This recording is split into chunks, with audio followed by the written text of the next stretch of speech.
There's no feeling more intense than starting over. If you deleted your homework the day before it was due, as I have, or if you left your wallet at home and you have to go back after spending an hour in the commute. If you won some money at the casino and then put all your winnings on red but it came up black. If you got your best shirt dry cleaned before a wedding and then immediately dropped food on it. If you won an argument with a friend and then later discovered that they just returned to their original view.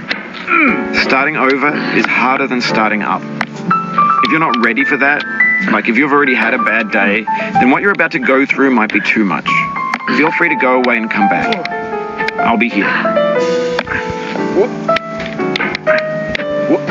Alright, thanks for coming with me on this trip. I'll understand if you have to take a break at any point. Just find a safe place to stop and quit the game. Don't worry, I'll save your progress, always, even your mistakes.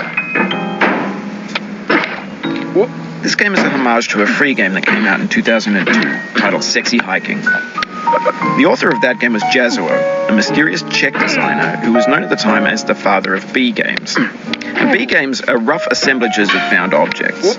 Designers slap them together very quickly and freely, and they're often too rough and unfriendly to gain much of a following. They're built more for the joy of building them than as polished products. In a certain way, Sexy Hiking is the perfect embodiment of a B game. It's built almost entirely out of found and recycled parts, and it's one of the most unusual and unfriendly games of its time. In it, your task is simply to drag yourself up a mountain with a hammer.